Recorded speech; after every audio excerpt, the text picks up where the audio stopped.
May isang calendaria sa dulo ng barangay San Agustin na walang pangalan, walang karatula, walang menu sa pader. Pero araw-araw, may pila. Hindi ito yung tipikal na kalendaryang may ulam na sinigang, adobo, o pinakbet. Dito, iisa lang ang handaan, at tuwing may okasyon lang ito lumalabas. Tinatawag nila itong handaan ng buhay. At ang laman ng handaan, mga taong humihinga pa. Unang narinig ni Romy ang tungkol dito matapos mamatay ang kapitbahay niyang si Mang Turo. Isang malusog na lalaki na biglang nawala, tapos natagpuan makalipas ang 3 araw na walang lamang loob. Walang hiwa, walang sugat, parang, kinuha lang ang laman mula sa loob. Sa burol, may isang matandang babae ang pabulong na nagsabi, may handaan na naman sa calendaria. Tumawa ang iba, pero walang tumawa si Romy.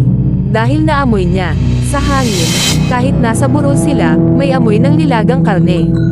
Mainit, sariwa, at buhay. Ang calendaria ay lumang istrukturang gawa sa yero at kahoy.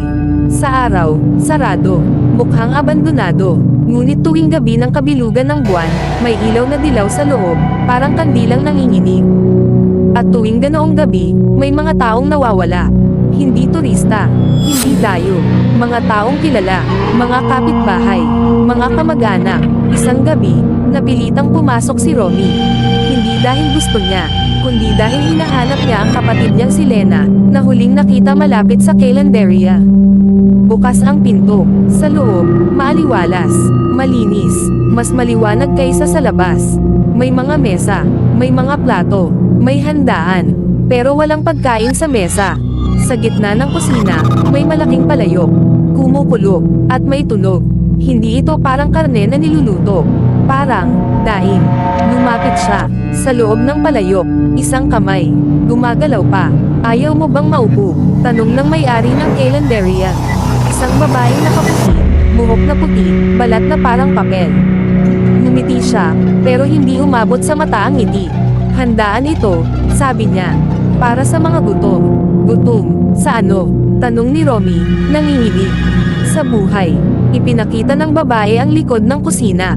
May mga kawit, may mga lubad, may mga tao. Buhay. Nakagapos. May ilan na wala ng boses kakasigaw.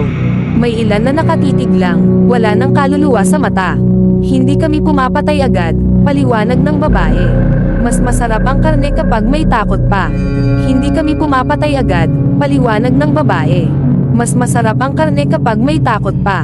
Bakit? Sigaw ni Romy. Bakit tao? Tumawa ang babae.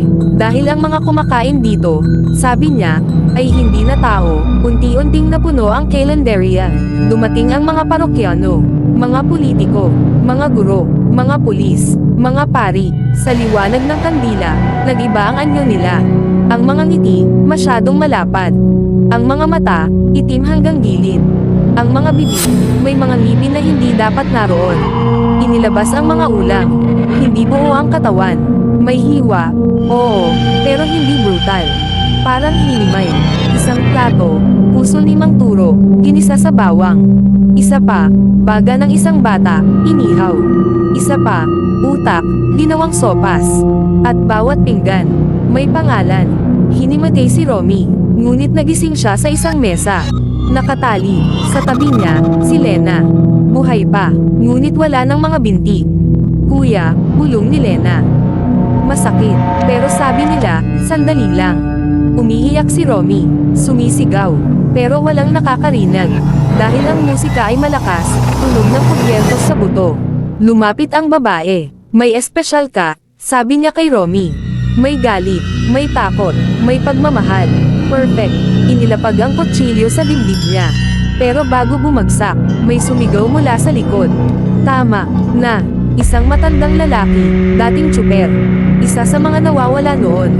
Ngunit siya, buo, may mali, sabi niya. Hindi na handaan ito.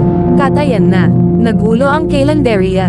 Ang mga nilalang ay sumigaw, hindi sa galit, kundi sa gutom. Sa kaguluhan, naputol ang tali ni Romy. Kinuha niya ang kutsilyo. Hindi siya umatras. Hindi mo pwedeng patayin ang calendaria. Pero pwede mo itong pakainin. Sinaksak ni Romy ang babae. At doon nagsimula ang sigawan. Hindi ng tao, kundi ng lahat ng kinain ng Calendarius sa loob ng maraming taon. Gumuho ang mga pader, ang sahig ay naging lupa, ang palayok, nabiyak, at mula rito, lumabas ang mga mukha. Mga kaluluwang hindi pa tapos kainin. Nakalabas si Romy, pasan si Lena. Sa likod nila, bumagsak ang Calendaria. Parang wala lang. Parang hindi kailanman nandoon. Kinabukasan, may bagong Calendaria sa kabilang barangay. Walang pangalan, walang menu, pero may pila, at may handaan. At kung sakaling makakita ka ng kalendaryang bukas lang tuwing kabilugan ng buwan, dahil baka ikaw na ang susunod na putahe.